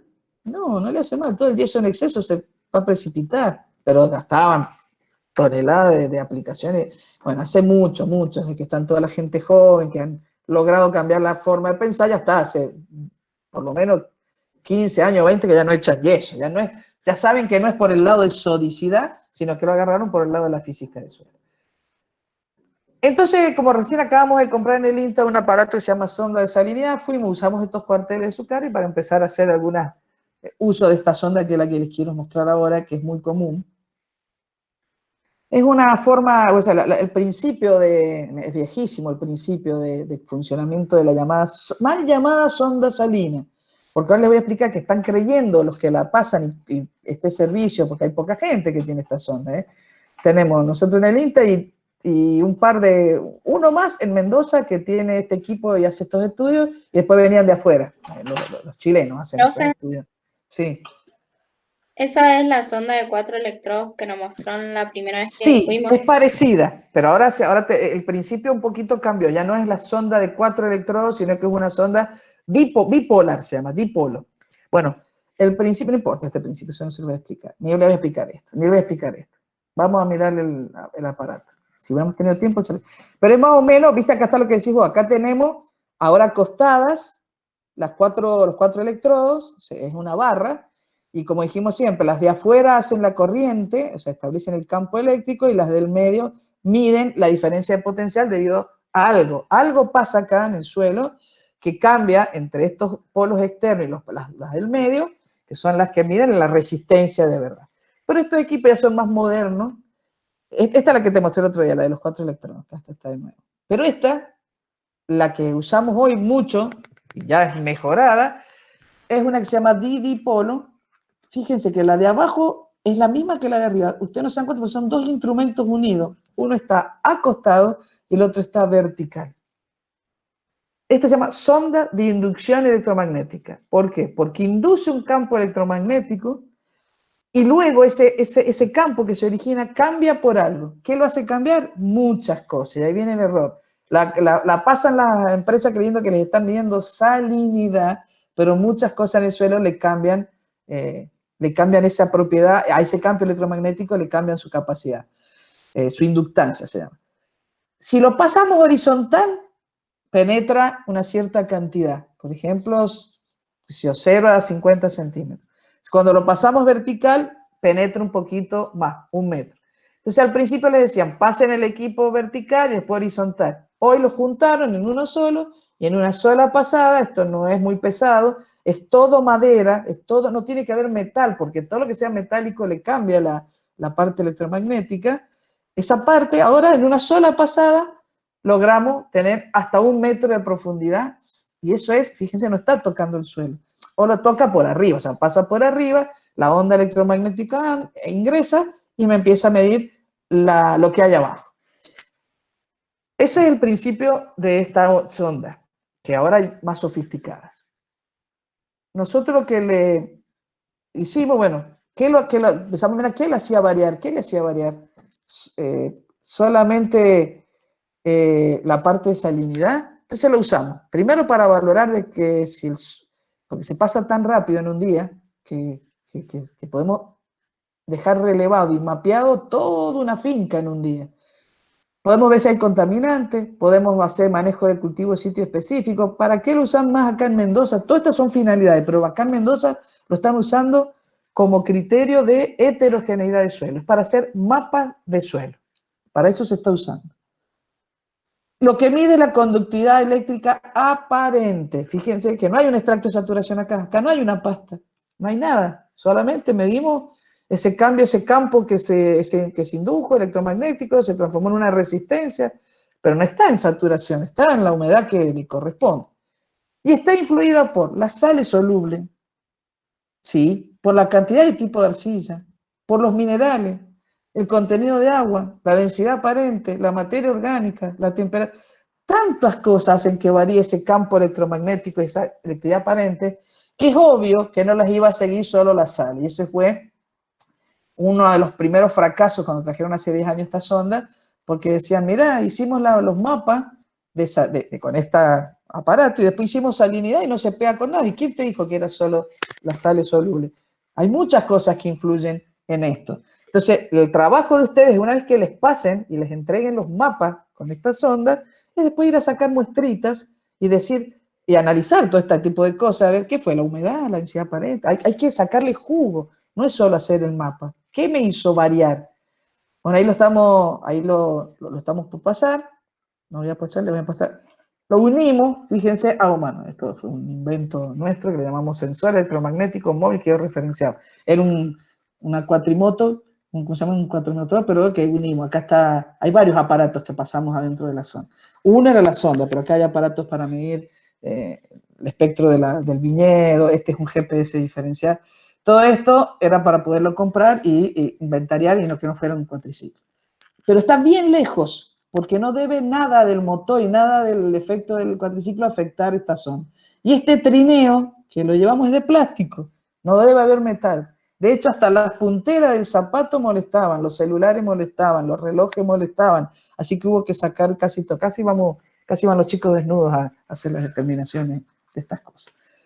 Bueno, está la sonda, el GPS, un recolector, un data-logger para juntar los datos. Ahí va la notebook, el radiómetro, había varios aparatitos para pasar. Varias pruebas se hicieron en el campo para hasta saber a qué distancia había que ponerla, hasta que llegamos al prototipo final y cómo se debe pasar. Esto es protocolar. No es solo comprarse el equipo, debe haber un protocolo de manejo, por eso no lo usa todo el mundo, y lo tienen solo institutos de investigación o empresas que se dedican a pasar esto.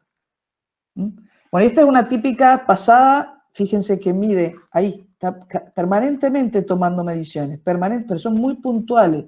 Uno lo programa y cada vez que van dando el cuatriciclo por la finca, va tomando, ahí no tomó datos, se separó, algo nos pasó, se cortó la comunicación, no tomó. Pero como ven, va tomando así muy seguidito, permanentemente va tomando medidas.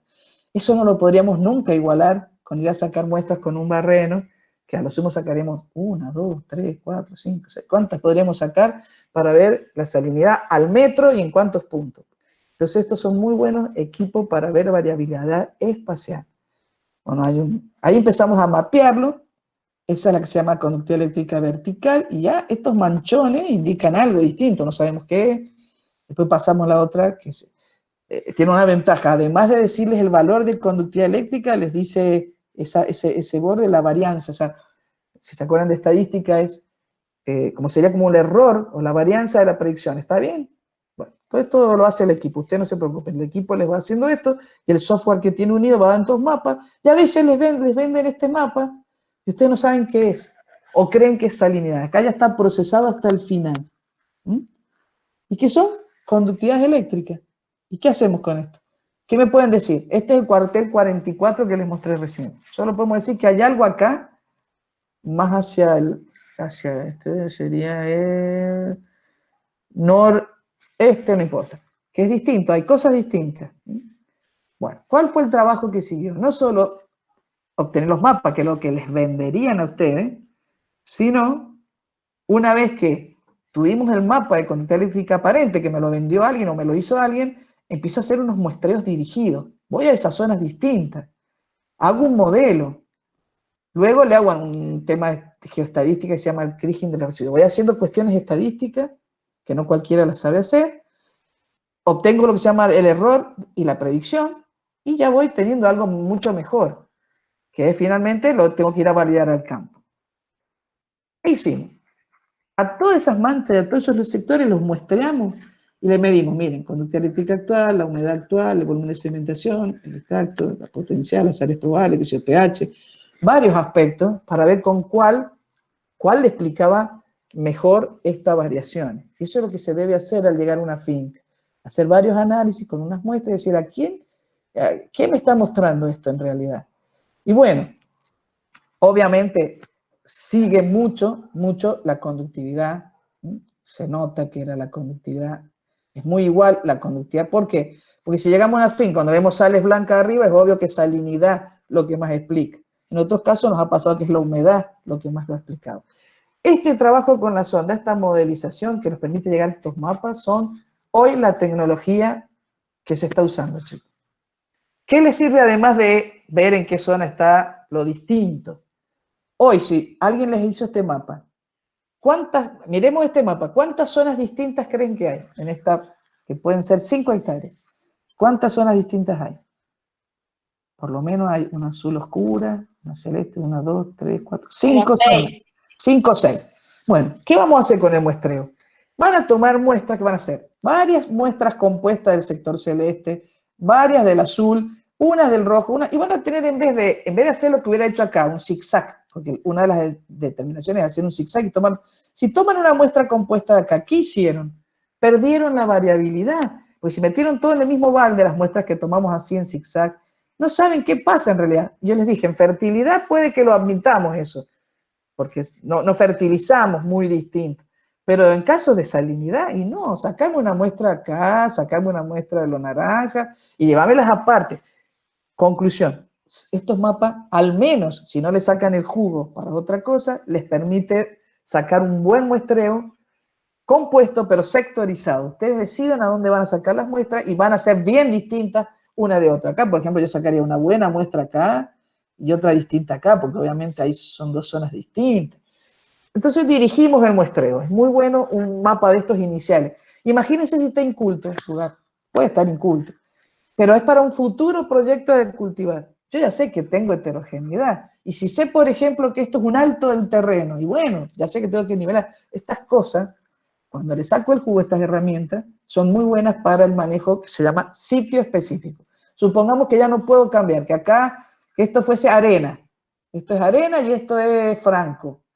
¿Qué voy a hacer? Bueno, yo ya sé en el futuro que esta zona la voy a tener que regar distinta a esta. Y entonces puedo hacer manejo sitio específico. Acá lo voy a regar distinto. Es más, se ha llegado a cosechar distinto en función de esto.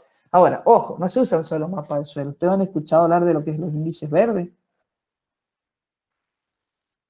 Los índices verdes son mapas. Lo tendría que haber visto en fisiología o en alguna...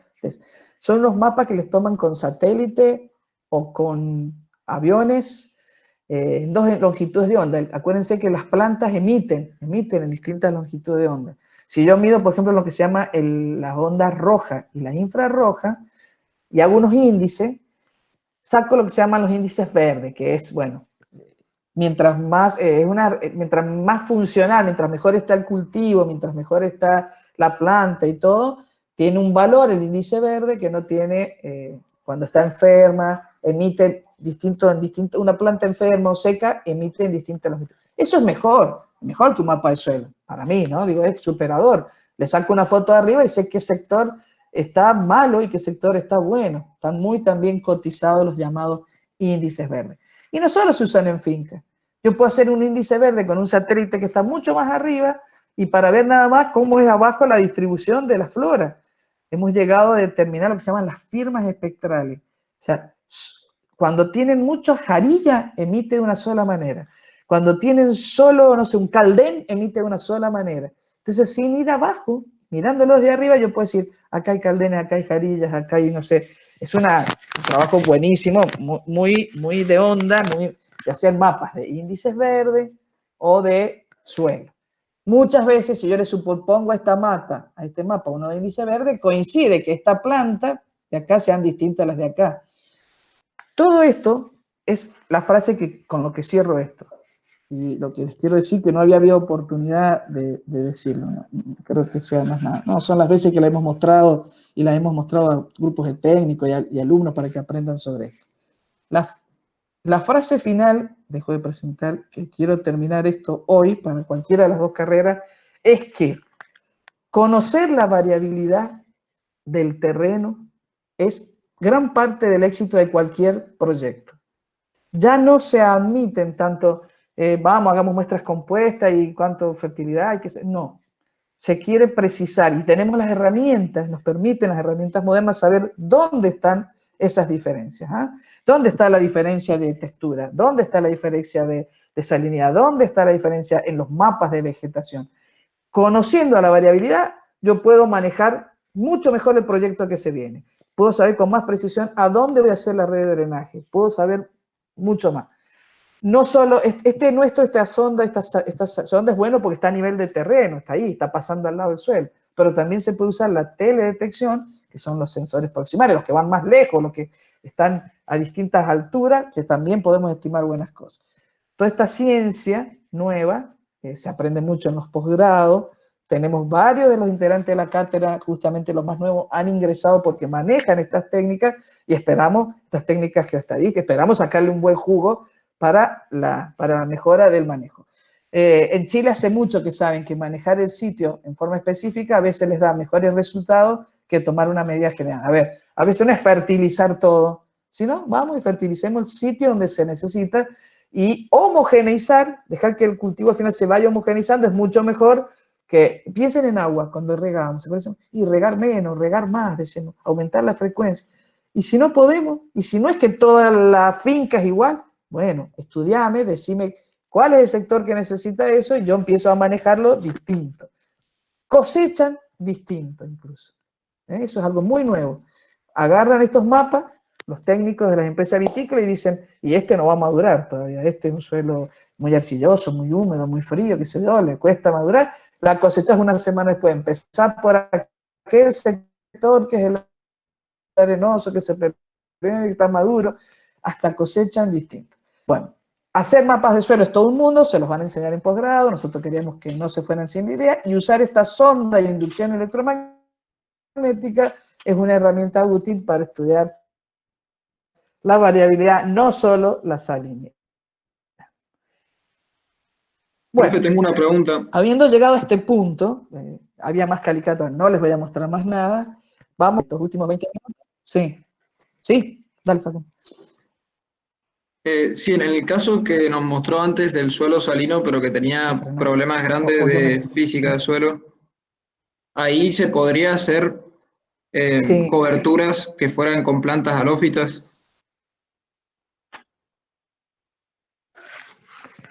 En general, o sea, nadie lo ha intentado. Vos pensás que en estos cultivos hay sistematizadas muchas labores, como la cosecha, la poda. Pensá que en el interfilar estuviera llena de estos arbustos, porque hay vegetación halófita también chiquita. Cuando llamamos vegetación halófita, aclaremos, pueden haber arbustivas, herbáceas, leñosas. Seguro que las más tolerantes, que son las arbustivas y esas, no las podés poner, no podés sistematizar. Y las otras, que son tolerantes, también las tenés no solo en las nativas, sino en las mejoradas. Hay cebadas, centeno y todo que aguantan cierta salinidad. También hay, ya que te dije, los brócolis, las remolachas. A veces han intentado, pero en estos manejos, si te acordás, si ves los datos, ya no es la salinidad en realidad el problema de la finca esta. La salinidad la están más o menos manejando, es la física. ¿Y la planta halófita para qué? Es complicado. En cambio, si me decís, ¿puedo elegir una variedad de más raíces? Sí. ¿Puedo buscar una alfalfa que llega a los 5 metros? Sí, si quiera. ¿Puedo buscar un tricloris que me explora mejor la arcilla? Sí. Hay una larga lista de especies vegetales que se pueden poner en el interfilar que te ayudan a mejorar la física del suelo. Cuando es física más salinidad, hay que buscar un balance de quién resiste. Fíjate que en el cuartel 44 no se da ni la nativa, ni un yuyo se da. Y sí, porque está muy arcilloso, muy asfixiado y con mucha sal. No se da nada. La vegetación halófita a veces se ha usado, años atrás, pero años me superan a mí esto, Facundo. Cuando yo decía, no apurar el proceso. antes de poner el viñedo, pasar por una etapa de vegetaciones halófitas, que se extraigan, pasar por una etapa después de plantas resistentes, que extraigan. Recién después empezar el lavado de suelo. ¿Se acuerdan que pusimos el ejemplo que se llamaba la recuperación biológica de los suelos salinos? Que habían probado muchas cosas en otras zonas del país, el agropirum, que es recontrarresistente. Bueno, vas buscando especies para ir bajando de, qué sé yo, 60.000, hay suelos en Mendoza que empiezan de 60.000 vírgenes, a bajarlo a 30.000, a 20.000, y cuando ya entremos a los 10.000 empezamos a poner algunas plantas que tengan una producción. Y después vendría la planta definitiva. Bueno, esos tiempos se han perdido, no se toma la gente ese tiempo.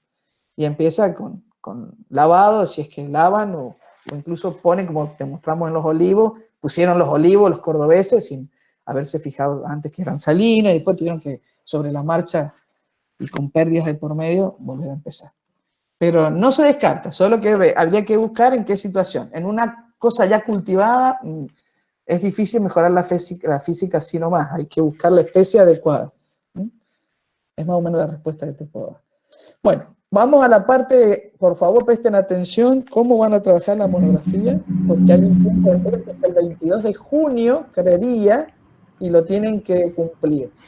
Ahora van a ver unas guías generales, pero después cada tutor va a trabajar con ustedes muy bien, los va a tratar de seguir muy de cerca. Ustedes avanzan, los tutores van a estar cerca.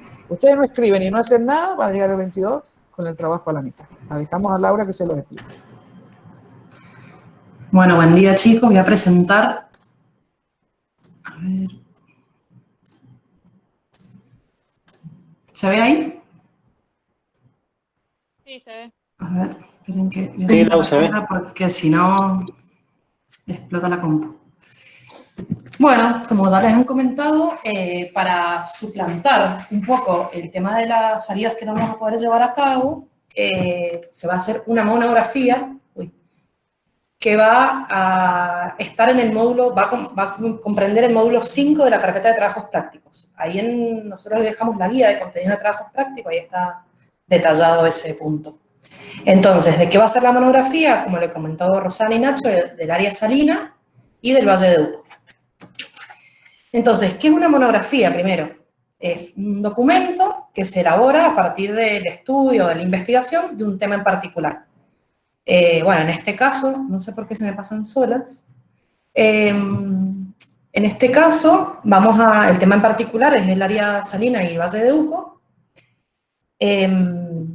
Se va a utilizar, para hacer la monografía, se utiliza bibliografía ya existente que les vamos a dar sobre trabajos que han hecho distintos autores que ustedes van a tener que analizar y procesar para poder hacer un trabajo de calidad. La calidad de la monografía no son 800 hojas y copiar y pegar de las fuentes que ya están, de las fuentes bibliográficas, sino que la calidad va a depender del nivel de investigación que hagan ustedes, o sea, del análisis y del procesamiento de esa información que están estudiando y leyendo. Bueno, y por supuesto, la monografía va a tener una estructura y un formato de presentación, que ahora más adelante se los comento. Entonces, en el tema 11, en el campus, hemos puesto todo lo referido a la monografía, que ahora voy rápidamente a explicarles más o menos de qué se trata. Respecto a la estructura y el formato de la monografía, hemos puesto un archivo que se llama Normas de Presentación. En ese archivo, como ven, es cortito, hablamos de, a ver si pongo el puntero, que va a ser una monografía por comisión. ¿Por qué? Porque va a estar en el módulo 5 de la carpeta de trabajos prácticos, y la carpeta de trabajos prácticos se entrega una por comisión al final del cursado, por lo tanto, una monografía por comisión. Bueno, el tema del tamaño de la hoja, los márgenes, una alineación justificada es lo ideal, tipos de fuentes, que son las que más se usan ahora, tamaño, que se vea más o menos. Obviamente que se recomienda que usen fotografías, imágenes, gráficos, etcétera, que complementen la redacción. Tienen que tener en cuenta que toda transcripción textual, digamos, que hagan de algún autor, tiene que estar entrecomillada y citada.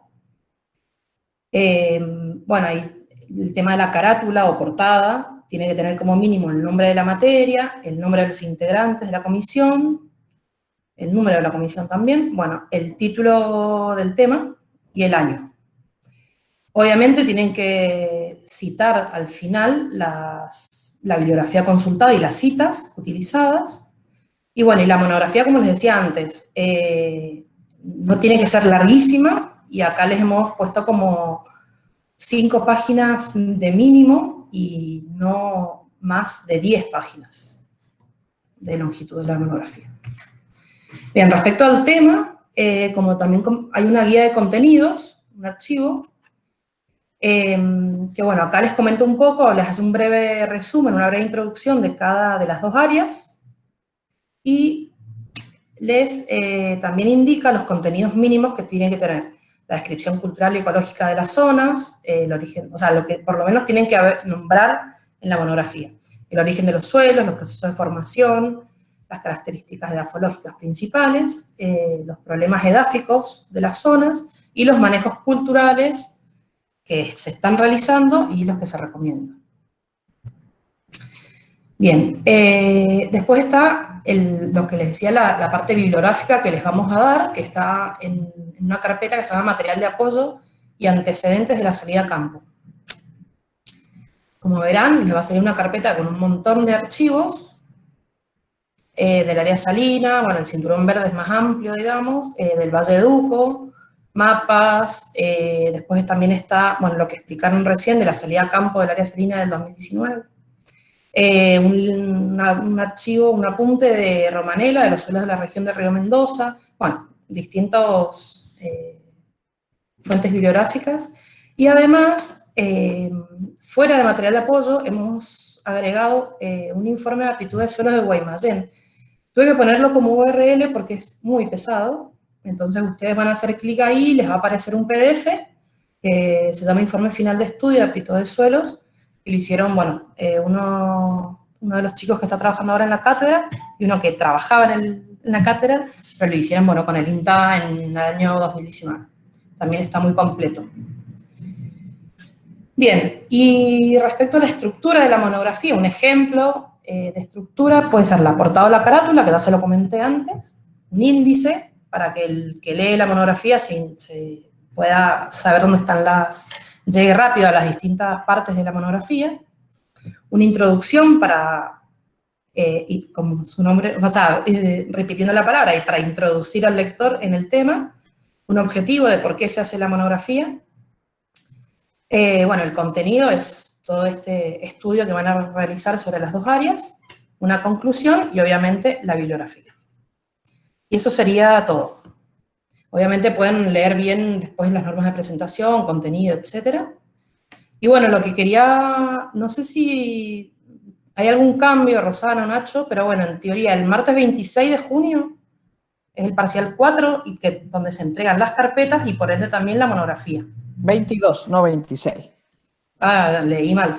22 del 6, 22 de junio.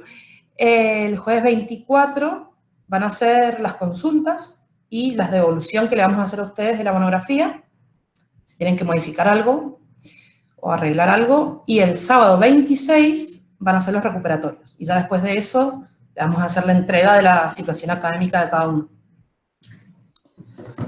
También hay una nueva, o sea, en la alteración esta de clase, Laura, que está subida al campus, que estas 3 o 4 clases que quedan para terminar, van a ver que hay 2 instancias, que dice la palabra monografía, son los momentos donde los tutores, incluso yo, vamos a ir a verlos cómo están trabajando en comisión.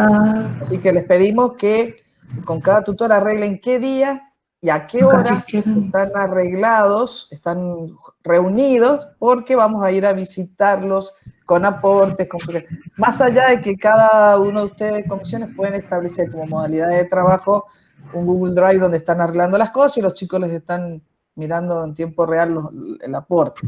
Esto sirvió el año pasado para que no llegaran con tantos errores y que luego digamos, las aclaraciones, o sea, que sean pequeñas cosas que tienen que modificar y no decirle están desaprobados el 24 de julio, están desaprobados y tienen que empezar a hacer la monografía de nuevo. Esa es la ventaja de que haya una cercanía ahora con los tutores. Eso no lo comentamos, creo, lo del Google Drive, que podrían, si quieren, compartir el documento con los tutores